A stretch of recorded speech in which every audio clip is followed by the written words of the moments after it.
of the NSHSS College and Career Series. Let us know where you're joining us from in the chat tonight before we get started.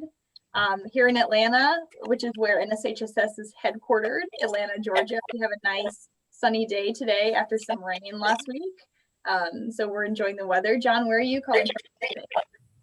I am here from Fort Knox, Kentucky. Very nice. How's the weather out there? Beautiful. It was 71 degrees today, and it's gorgeous out today, finally. Fantastic. Yeah, it's spring has sprung. We've got LA, we've got Virginia, your neighbors.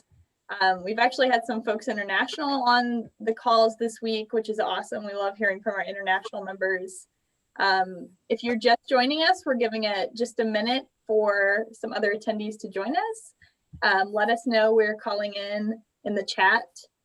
We'd love to hear from you. We're glad to have you this evening or afternoon, wherever you're calling from. We will get started here in just a minute. New Hampshire, welcome Travis. Claudine from Long Island, Alaska. Hi, Caleb. I've seen you on all the sessions this week.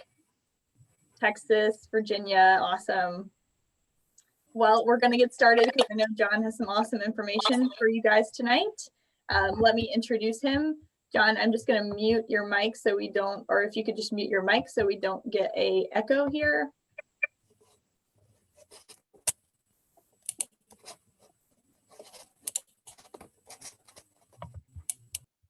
Perfect. Awesome. So let me introduce you all to my friend, John, who's here with us today. He hails from, I'm going to say this wrong, Homosassa, Florida, where he enlisted in the Army as a mechanic in 1983. He spent nearly 25 years in the U.S. Army in various positions and locations. He holds a BS and an MBA from Touro University. Upon his retirement from the U.S. Army Recruiting Command in February 2008, John took a position with the 7th ROTC Brigade in Fort Knox, Kentucky, where he's calling us from today. He worked in that role until 2010, when he was selected to be the Director of Recruiting for the U.S. Army Cadet Command. In 2016, John was selected as the Director of Incentives for U.S. Army Cadet Command, where he manages an annual scholarship fund of over $340 million. He maintains approximately 15,000 scholarship cadets each year. John has been married to the former Angela Cross for 36 years and has 3 adult children, Natasha, Alyssa, and Jack, and 1 granddaughter, Aaliyah. All right, John, I will switch over our presentations and I will let you jump in to what you have to tell us tonight.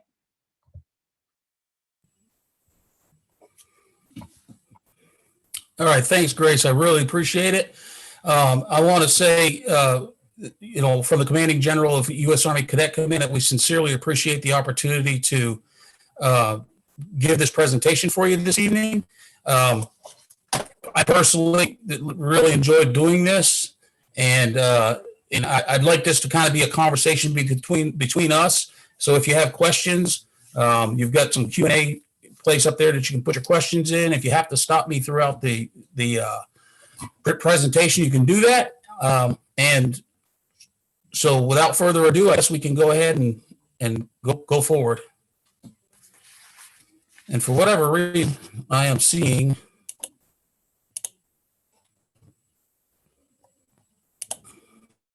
for whatever reason, the slides have disappeared for me. All right, John, let's try it one time. Can you see it now? No, they're not up for me anyway. Try this one more time here. You see them now? I see it there. Yeah, but they've minimized down in the corner. I've got my slides printed so I can go through them. I don't know what's going on here, but that's fine. So the first, go ahead. You got the first slide. Okay. So first off, what I wanted to do is kind of structure this brief to kind of talk about what's an Army officer, and how do you get there? 2, what the scholarship program is about. What's the benefits of the scholarship? And then a little bit of how to go into the application and start the application process. And so the application will open on the 12th of June. And that's the same date every year. So, write it down on your calendar that on 12 June, you can go in there and start your application. And then I'll talk more about that as we go forward. But there's really 4 paths to become an Army officer. Those 4 paths are, of course, on the ROTC, which we're going to talk about tonight. They have the direct commission, which is, usually professionals like doctors and lawyers and those kinds of things. They can just be commissioned into the Army based on their previous education and experience.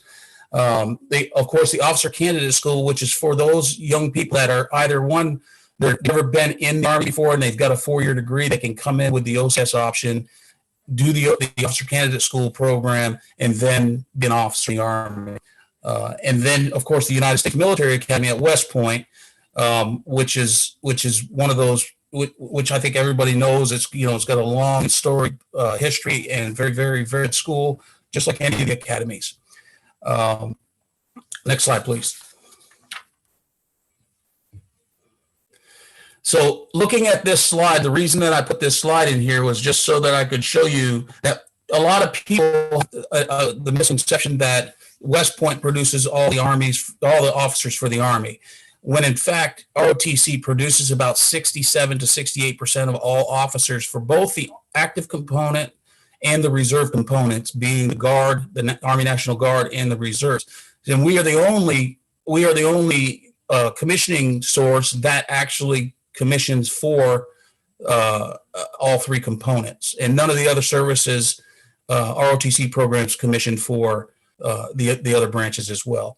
So I just threw that up there because I just thought it's something you can kind of get some perspective on. Next slide, please. All right, so Army commissioned officers are highly educated individuals, professionals who lead Army units and plan Army operations. They're experts in their field, and they're held to the highest standards of ethics and conduct. The officer corps is accountable to the President of the United States and the American people for the Army and for successful accomplishment of its mission. So, there's a lot of organizations that have their people that are in power that really aren't accounted to anything themselves. This here, as an officer in the Army, you're accountable to the President and the American people. And as a matter of fact, it continually ranks as one of the number 1 most highly trusted and admired professions. When any survey that's ever done, it's always the Army's on top of that. So when you become part of the Army, you become part of a very professional corps that everybody loves, so to speak. Next slide, please. Hi there, John. Just quickly, we're having a request for audio issues. Is there any way to turn off your camera so maybe your audio improves? Sure. Great. Thank you. Great. Thank you.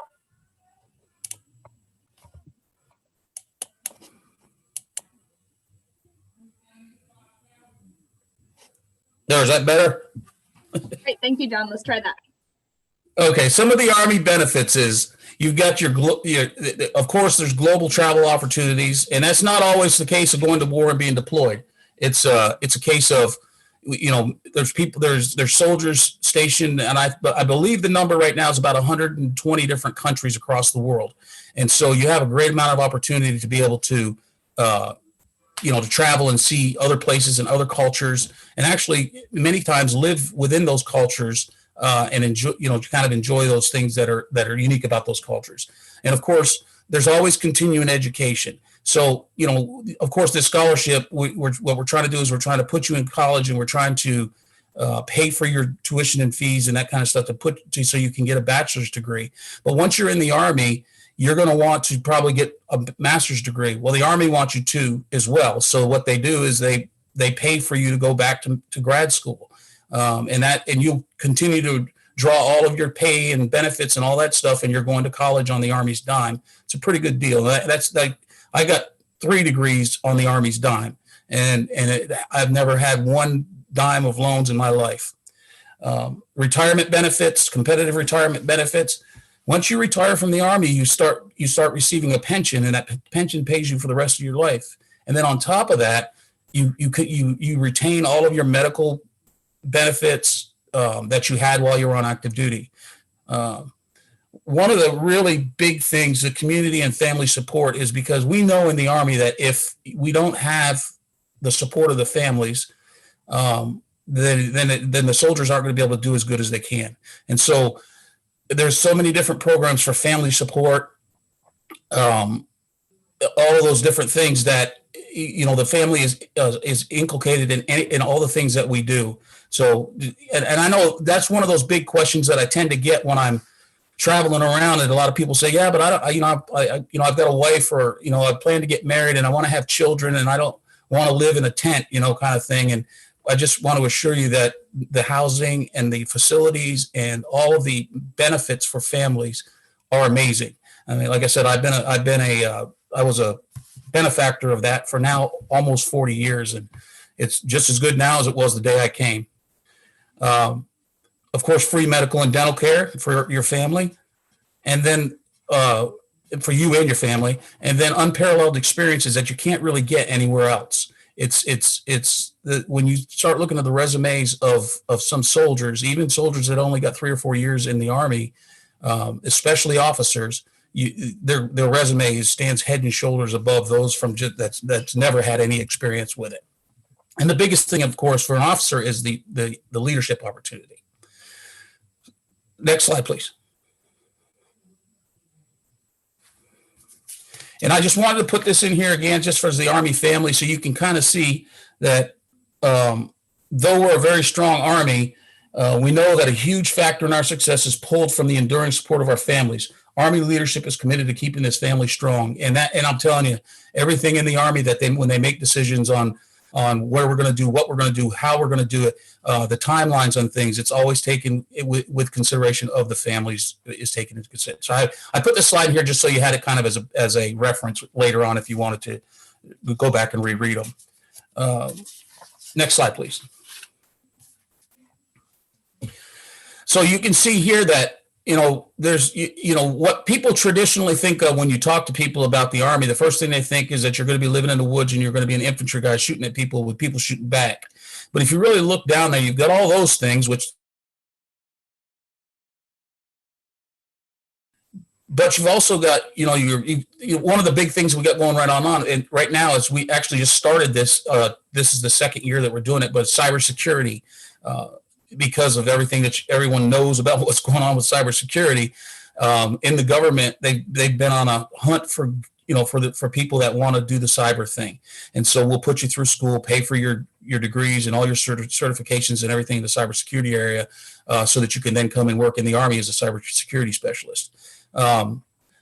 You've got, transportation ordnance. You can see all of those things. Of course, nurses. We have a lot of people that like to come into the program and do nursing, and we typically commission about 200 nurses a year just through the Army ROTC. So there's pretty much no limit to the things that you can do or try, for that matter, because there's a lot of times you're going to get an opportunity to work in specialties that aren't yours that you can then try. Next slide, please. And so any job you get out of college, think of it this way, that, if you can come out of college with zero debt, and I'm not only the chief of incentives, I'm also a customer of Cadet Commands, because my son, he just graduated actually on the 30th of April from Western Kentucky University and commissioned. And so he's going in the Army as a second lieutenant, starting his career out now. So, but if you look at this one, I ran this little simulation here just for, if you come into the Army right out of college, and you were stationed at Fort Knox as an example here, and you can see the zip code that I put in there. That's Fort Knox's zip code. You can put any zip in there in that website, and it'll tell you what the compensation equals be. So if you were to be stationed, let's just say in, I don't know, LA. If you're stationed in LA, you're going to get a lot more housing allowance because it's much more expensive to live in LA. So in this instance right here, a brand new second lieutenant straight out of college, hasn't done a day of work other than getting her degree, is going to start out at $55,003 a year, and then they usually get their first pay raise or first promotion within 18 months, and that just keeps ratcheting up that money to where when you get up to be the colonel, a colonel in the Army, which is usually at about the 22, 23-year mark, you're making about $150,000 a year in just in your salary, and that doesn't include your housing and your food allowance. So it's pretty good, pretty competitive pay. I don't know that you could ever say you're going to get rich with it, but it's certainly, you can live well with it, and it's built, helped me raise my family, and continues to do that. So, I feel pretty good about, how they've done that. Next slide, please. So now what you guys came for. You can go ahead and give me the next one. Great. So the Army ROTC scholarship. So, and we think, because we've asked the Catholic diocese, they haven't told us, but we believe we're the largest grantor of college scholarships in the United States. And I say that because, we typically have around 15,000 students on scholarship in any given year. And my budget usually runs it somewhere around $350 million. And we execute all of that every year. I don't know that I've had people turn down very many scholarships.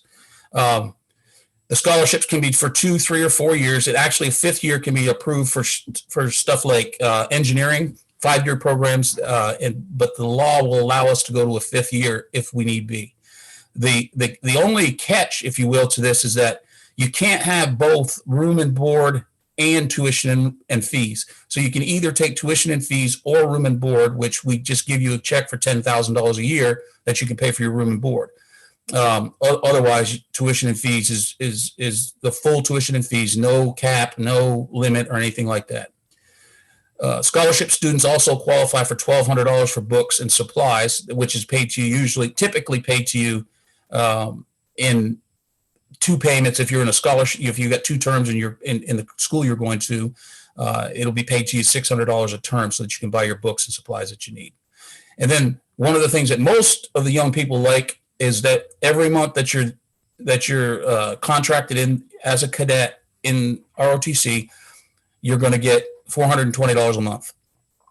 So up to 10 months a year. You just don't get it in the middle of the summer. So when you're not in school, for those couple of months you're not in school, you won't get it. But 10 months out of the year, you get $420 a month. And that's just for you to do with whatever it is you choose to do with it. It's your money.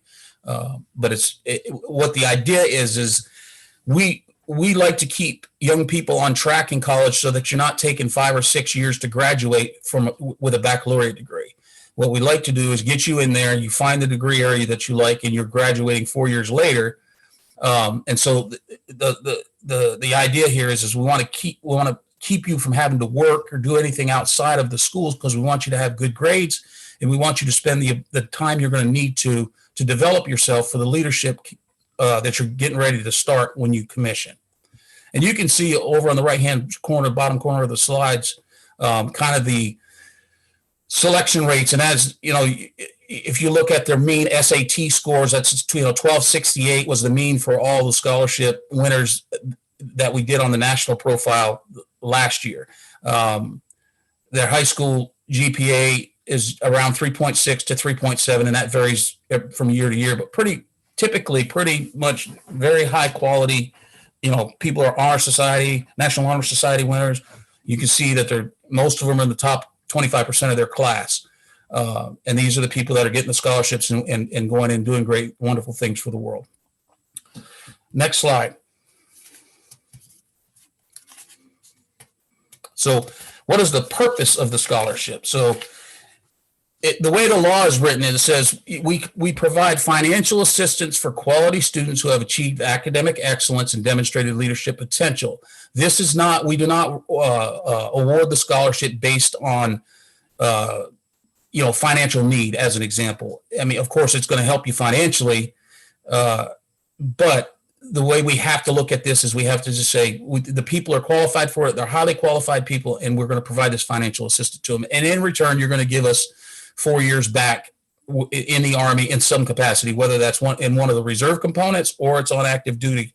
And then after your time is up, you get out and you're good to go. You have paid your debt to society and to the Army for the scholarship that we paid for you.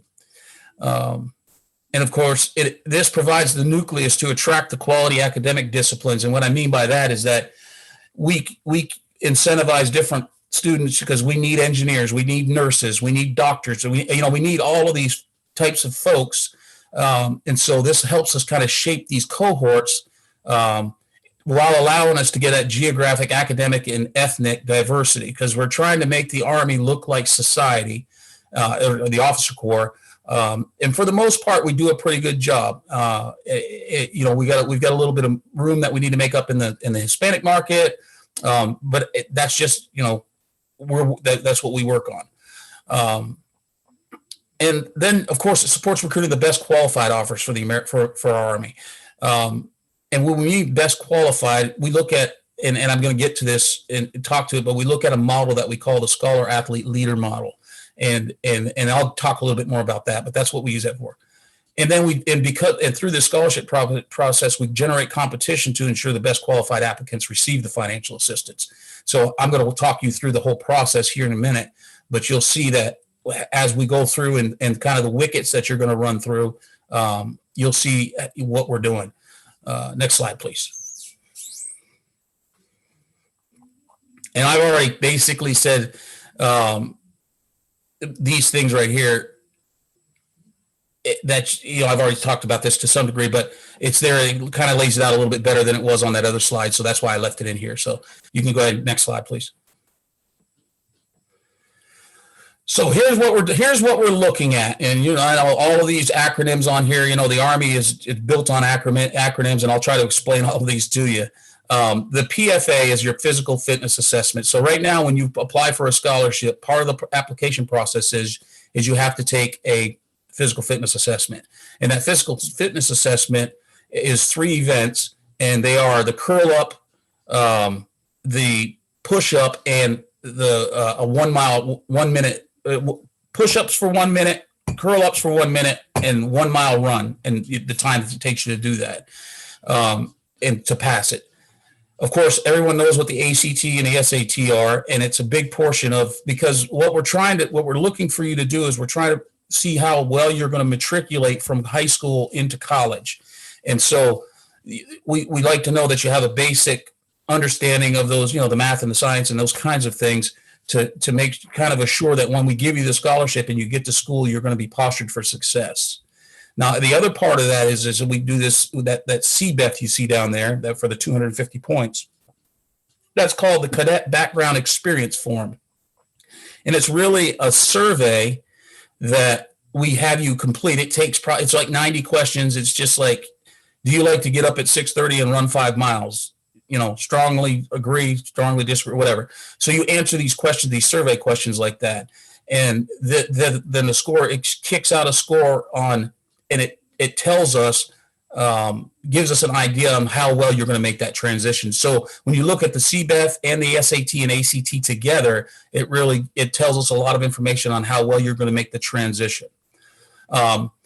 You see, I already mentioned the Scholar Athlete Leader component of that, and the Scholar, and I can go deep down into this, but just for the sake of understanding, if you have a 3.5 GPA, or you have like a 1200 SAT, or your National Honor Society, then you're probably going to have the Scholar points.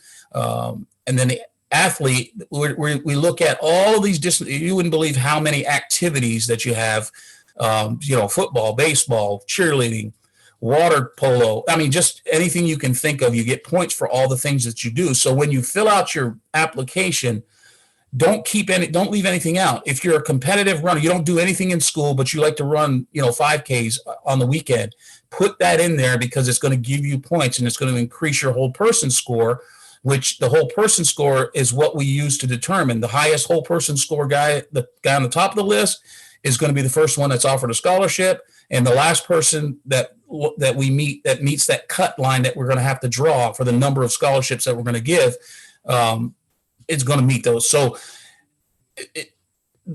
those SAL points are very, very important. And if I was to say there was one thing that students don't do as well as they should probably when they're filling out the application, is making sure they're documenting everything in those SALs, all their activities.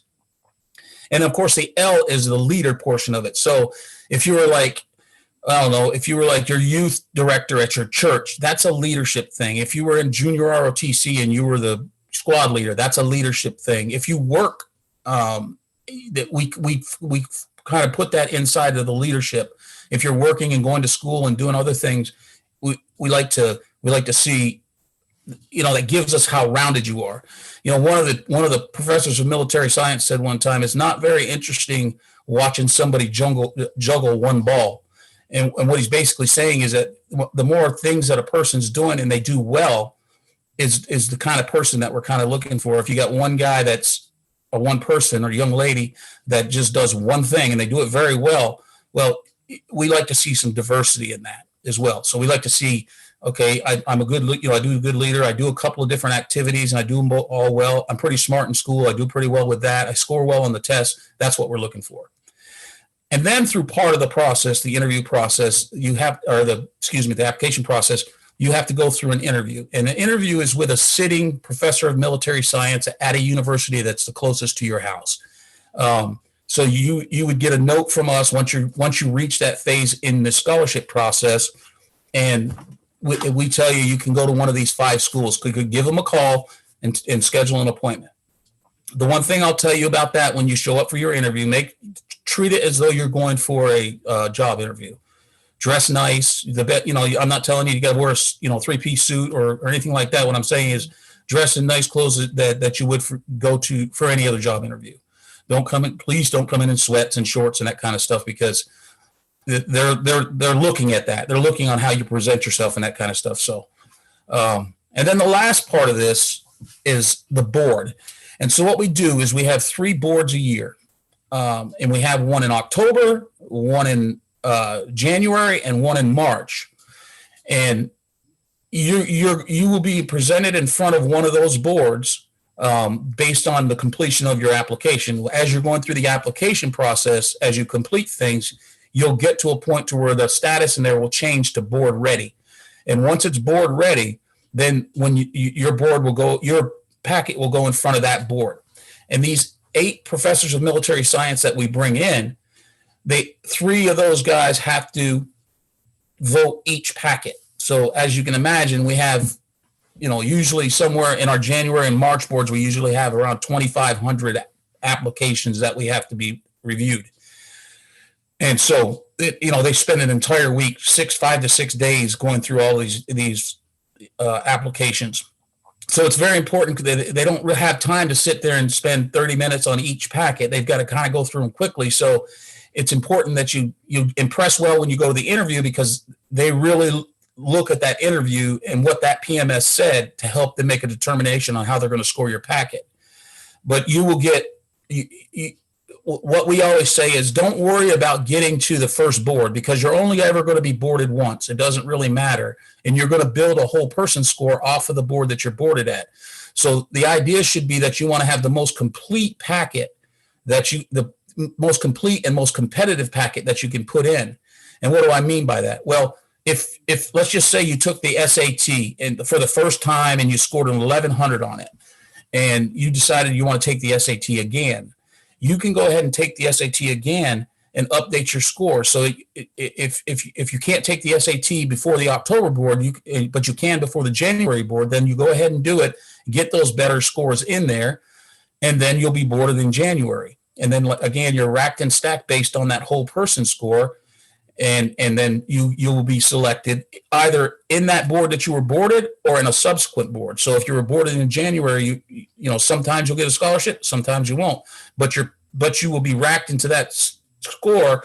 And when it's time for us to make offers for the March board, you could get a scholarship then as well. So I know that's a lot of talking, and it's probably confusing to a lot. Some of it's confusing to y'all. But if you have specific questions about that, you're going to get my information that you can send, and I'll keep you squared away on it. Next slide, please. Okay, so here's your national high school process, start to finish. Okay, and I'm just going to kind of walk you around it so you have an idea of what exactly it is we're doing with your information up here at Fort Knox, Kentucky, and in the Army. So what we do is we ask you to sign up for an account and initiate the application. You're going to self-report your GPA, your SAT scores, and your activities. Now, at some point, you're going to have your guidance counselor at school is going to have to provide us with a copy of official transcripts SAT, ACT will provide us a copy of your official scores, but initially we just need you to self-report that. And you're going to identify what major you want to take, and you're going to select the schools that you want to go. And you can select up to 7. Five of them need to be state schools, and you can select the other 2 can be private schools. So let's just say, Harvard's a private school, and you want to go to your state Kentucky, University of Kentucky or University of Florida or Ohio State or whatever. Those are state schools. So you put what schools you like to go in, and then like I talked to you about the CBEF and the PFA, and we already discussed that a little bit. And then you're going to upload and verify all your documents. Now, all of that stuff right there, those first 5 things, you can sit down and do within about an hour and a half from the application. Okay, and then once you get to that point where you're uploading your verified documents, you're going to do a PMS interview. So then you'll get a note from us that says, go here and do this interview. You go and do the interview. The PMS goes in and he scores you. And then down on the bottom right-hand corner of the slide, you see we have headquarters. Cadet Command is October, January, and March boards. So your file is reviewed in one of those boards. We draw a cut line, and where we would love to give every person that's qualified a scholarship, but unfortunately, even that $350 million can't get everybody that we need a scholarship right away. That's why we do 2 and 3 and 4 year scholarships, because if you don't get it on the 4-year side, you could still get a 3-year once you get on campus. Or if you find out about ROTC while you're in college, you can say, I want to do a 2-year, and so that's why we have so many different variations. They say there's like 54 different ways to get into ROTC. So the recruiting operation officer at the university where you want to attend, number one, make sure whatever your dream school is, that you're reaching out to that school early and often and saying, hey, okay, this is what I'm doing. Can you help me through this application process? Because these guys have done this 100 times, 100,000 times probably. And they know what's best to get you where you are. And again, we draw our cut lines based on the number that we can allocate for scholarships. And typically my number that I usually give from the national board is around 3,000 scholarships. So it just depends on what our mission is and what we have to do, how much money we got, that kind of stuff. So usually around 3,000 scholarship offers will be tendered to those winners. And then what we've got an internal algorithm that we run. We call it the GASP. And what it basically is it takes and it looks at the schools and it looks at you and it says, and it does this, that runs the algorithm and lines you up with the schools that you said that you want to go to where we need people. So, everybody wants to go to Notre Dame from around here. Well, once Notre Dame's program is filled, I can't put more people at Notre Dame. So, and then I have to go to an alternate school, one of your second priority or third priority school. And then this system will give you give you 3 offers, in which when you get your letter, if you're a winner, when you get your letter, there'll be typically, unless you don't have 3 schools on your list, there'll be up to 3 offers on that. So you can pick whichever one of the 3 schools that you wanted to do. And then again, there's subsequent boards, and we mail out everything to you, the whole packet that we send you that tells you everything and gets you where you need to be. So I know there's going to be questions about this, and that's fine. And I'll go ahead and move along to the next slide, please.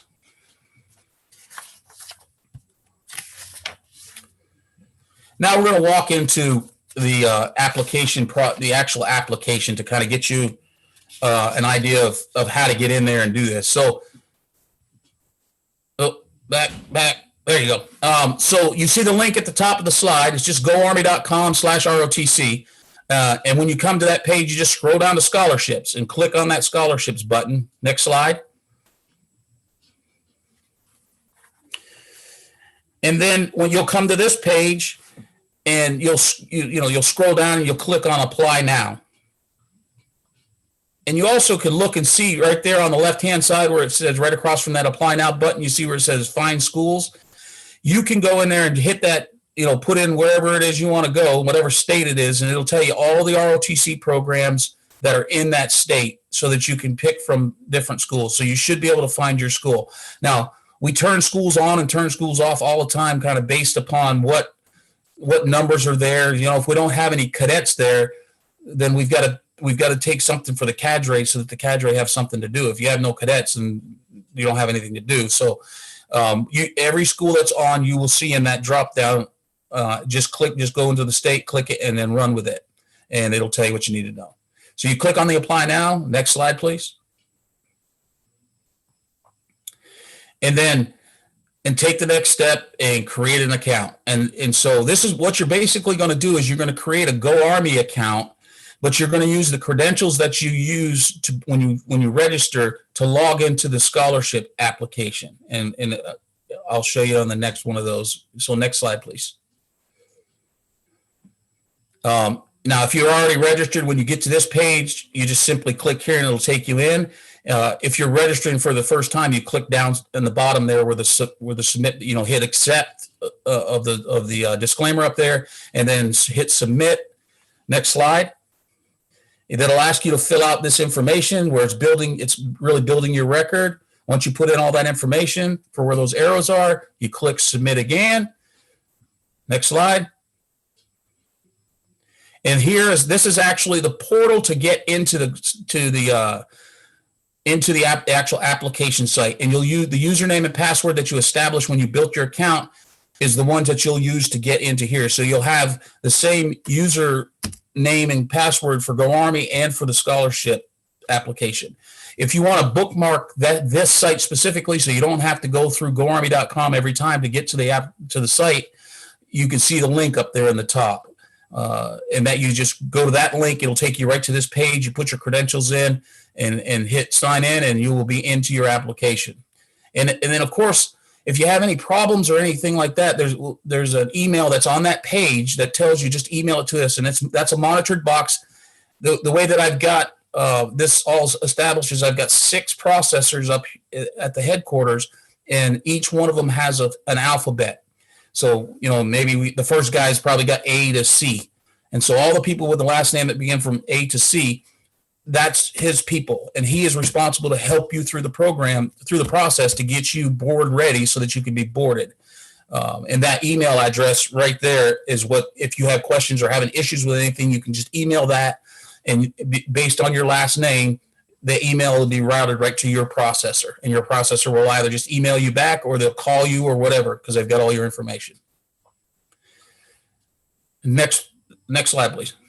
So this is what the application looks like when you walk into it. Once you get in there, this is how it looks.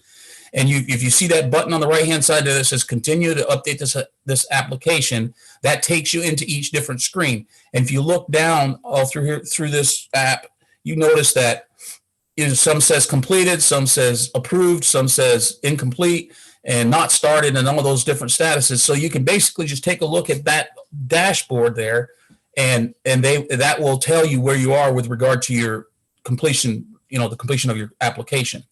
On the left-hand side, you see where it's got alerts, and typically alerts will, if there's something going on with the system, if there's something going on that we need every applicant to know, we will put an alert out there that tells you something.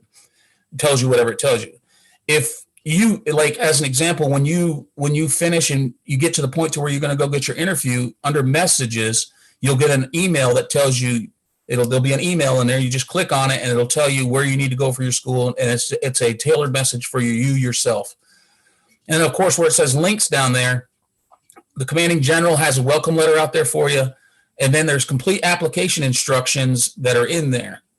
The second link. Now, the third link is probably, in our view from the headquarters and from doing this as a business, the most valuable thing to you is the additional information. It has every question that you could possibly think of in that. It's almost frequently asked questions, and then it's just general information to make your application process smoother and easier. So everything's right there on your dashboard, and you can access it from your phone or wherever, because most young people are doing it all off their phone. And so it's mobile ready, the whole deal. Next slide, please. And you see all these tabs across there. These correlate to those links that I showed you before. So you just go across this and fill these out. And once you're done, they'll turn green. You'll check mark. If you need to complete some more stuff, they'll be amber, and you just kind of watch it. And if you look on the far right, you see where it says selection status.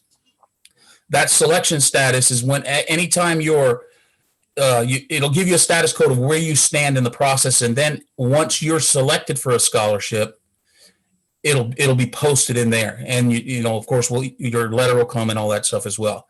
But every one of these screens has a place at the top of the screen that says if there's any errors with the application, it will show in that banner right there. So it's pretty self-explanatory, pretty easy to kind of navigate through it. And again, like I said, we've got people up here specifically designed to help you all to get through this process. Now that CBEF, you see there where it says survey, that's where that CBEF is located. So next slide, please. And this goes through, you apply online in June, the applicant, interview with the local ROTC, PMSs review your board. We conduct a 3 scholarship board. We mail letters to scholarship winners with selected school choices, and the winner receives offer letters and accepts scholarship in one of up to 3 school choices. And you just need to do that within a month from receiving the offer. Next slide, please.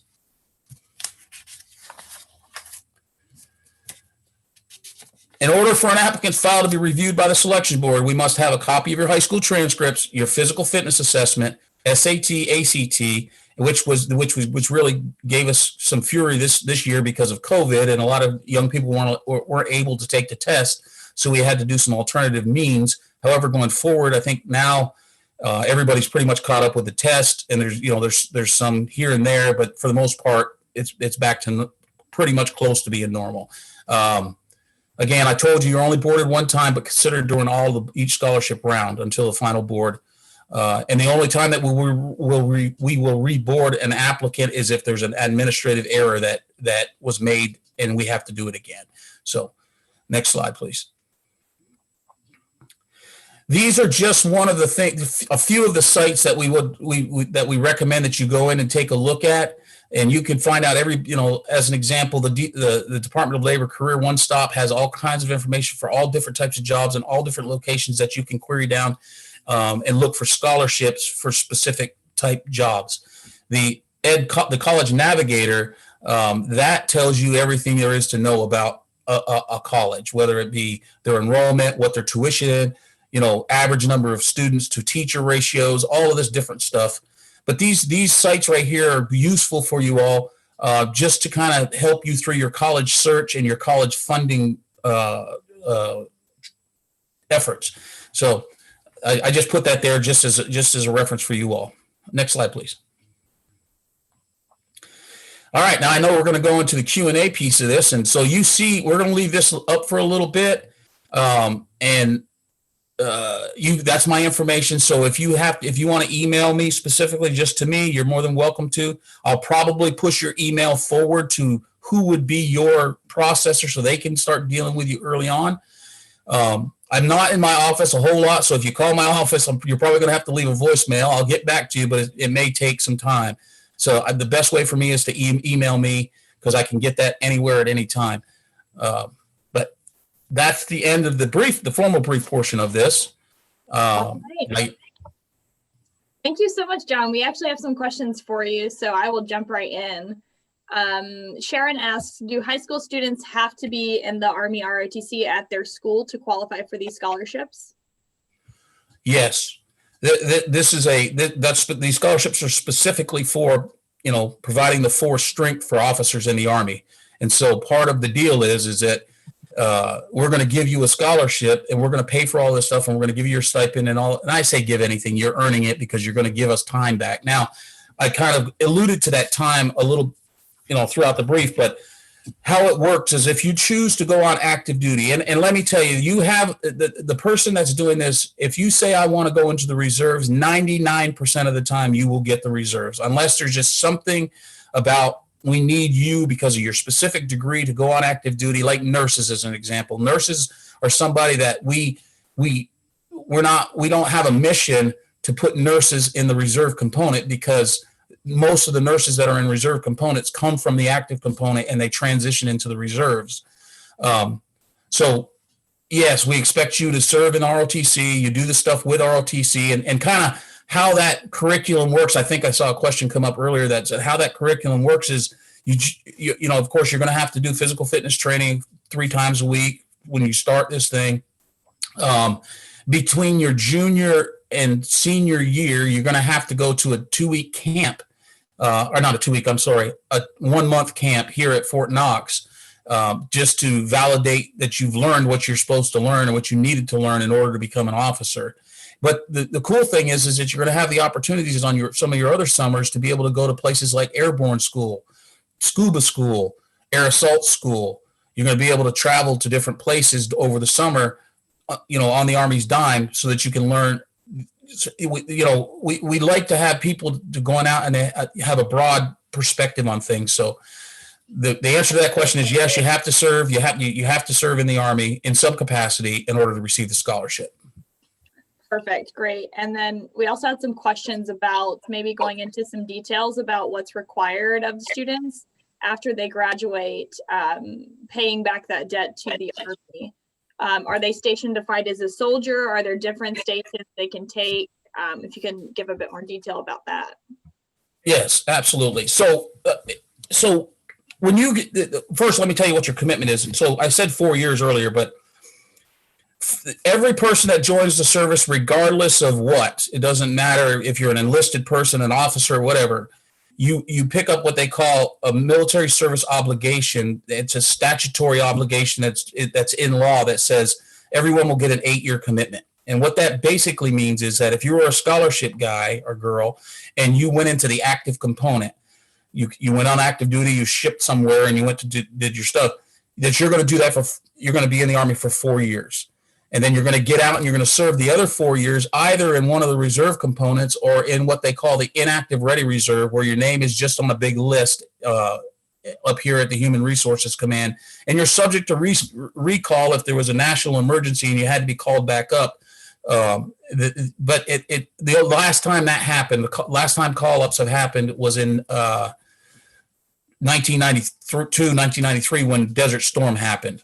That was the last time anyone was ever called up from the IRR. So you're pretty safe. Now, if you commission and you branch into the reserve component from college, then you owe the 8 years, and that's 8 years you drill with an Army National Guard or Army Reserve unit. But that's the commitments for both. Perfect. Another question we have is what colleges are covered by Army scholarships? Can you go anywhere, or are there specific colleges you have to go to? We have, well, yeah, you can't go anywhere. And what I mean by that is that we've got 274 host program, what we call host programs. And those are programs that have a full contingent of cadre on it so that they can do the required training. And, you know, like those schools I mentioned before, University of Florida, Ohio State University, Arizona State, Michigan State, Harvard, Princeton, Stanford, all of these schools, we have a program in. But on top of the 274, we also have about 650 more, what we call cross towns or extension center programs. And what they did is they established a formal agreement between 2 universities that said, yes, the young person can come over here and go and take ROTC, but they're going to get a degree from this other college, and the other college agrees to put it on their transcripts and give them credit for it. So in total, you have about 1,000 universities across the United States that you can go to school at. Perfect. That's a lot of options. Ada asks, can you confirm the application process should start in June of this year for incoming seniors graduating next year? Yes. So June the 12th is when it opens up, and it will remain open until the 4th of February. All you have to do is get an application started. And then after the 4th of February, the only ones that will have access to the application will be the people that have an application already started, and then they have until the 4th of March to complete it. After the 4th of March, we shut everything down because we do the final board at that point. And we don't want more applications coming in, and because it'll, you know, we got to have time to get the packets assembled and to do all the things, because usually about 2 weeks after the 4th of March is when we do the last board. Gotcha. Another question, Travis asks, how do you submit the PFA? Is it a video submission like for the service academies? No, all we require you to do is have a coach, you know, one of the cadre members at a university that's close to you.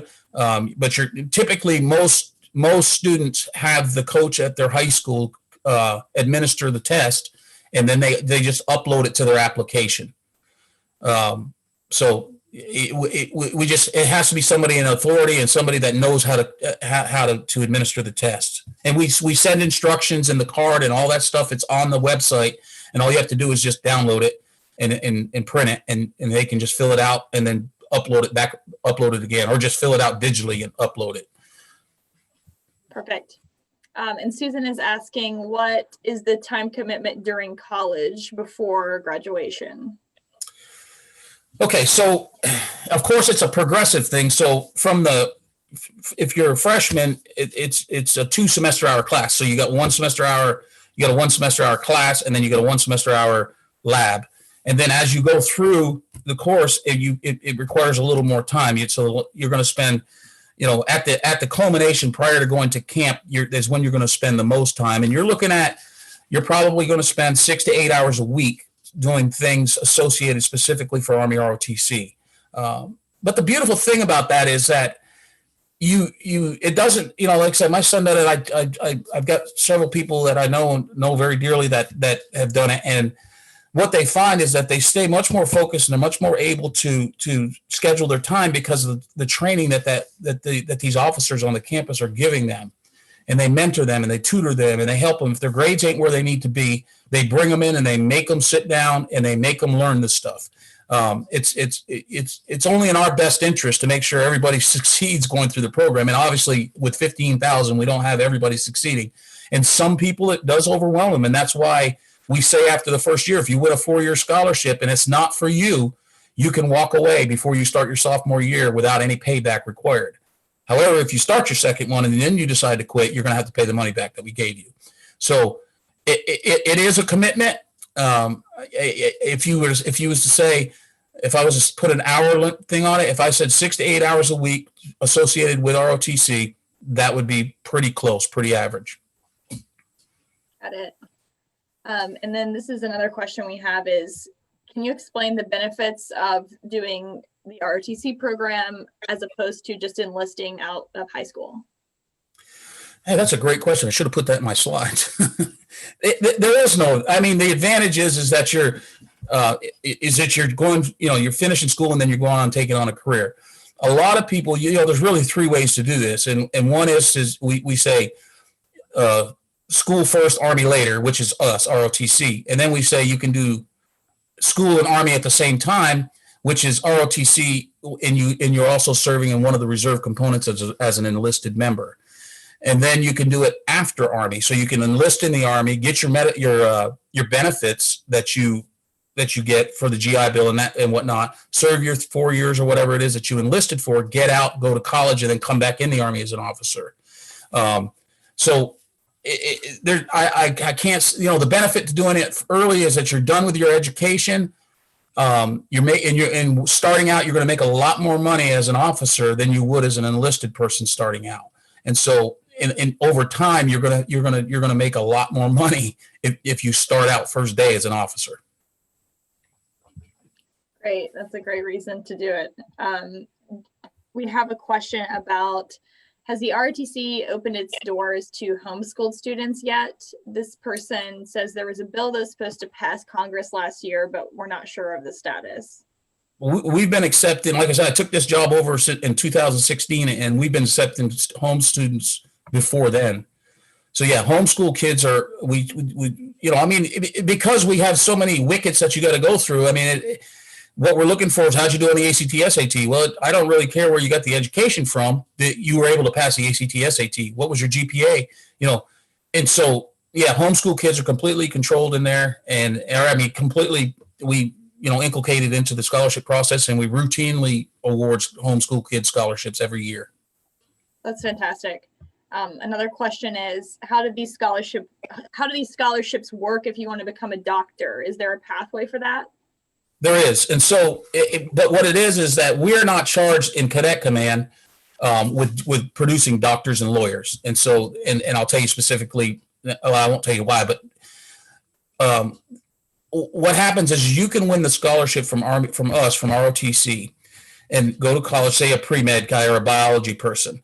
And then once you get to your junior year, we're going to tell you if you're tracking and you want to go to medical school, so you're going to start taking your MCATs and you're going to start applying to medical schools in the junior year of your baccalaureate degree. And then once you're accepted at a school, we have you reach out to what we call our HPSP program, which is a health professions scholarship program. And that's picked up by the recruiting command because they're mission for that mission in the Army.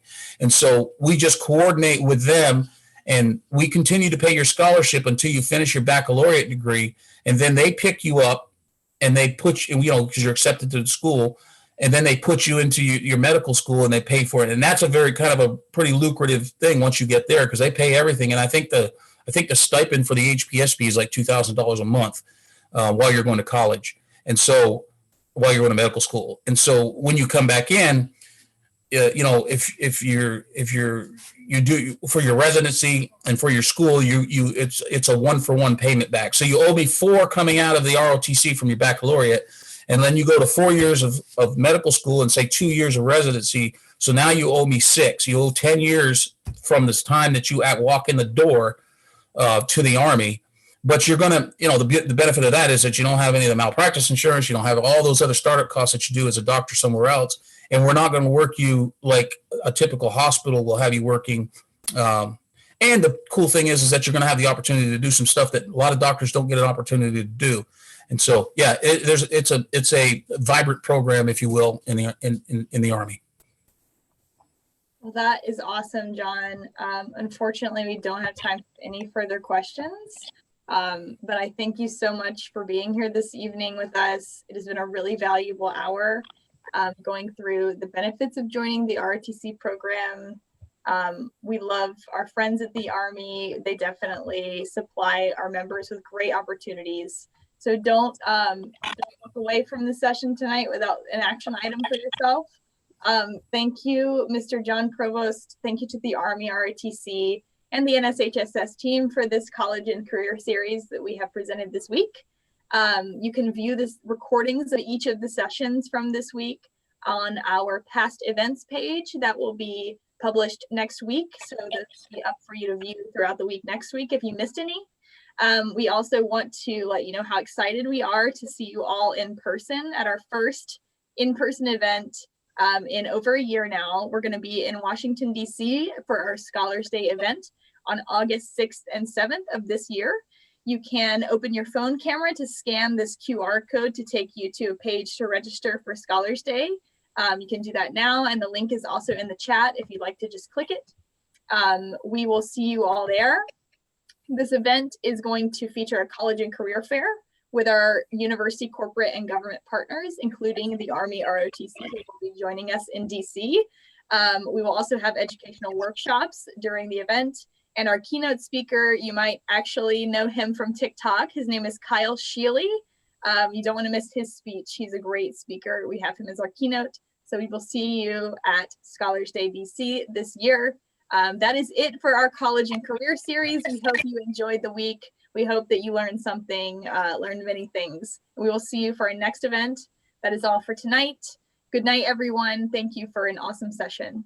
Good night. Thank you, everyone. Appreciate it, guys.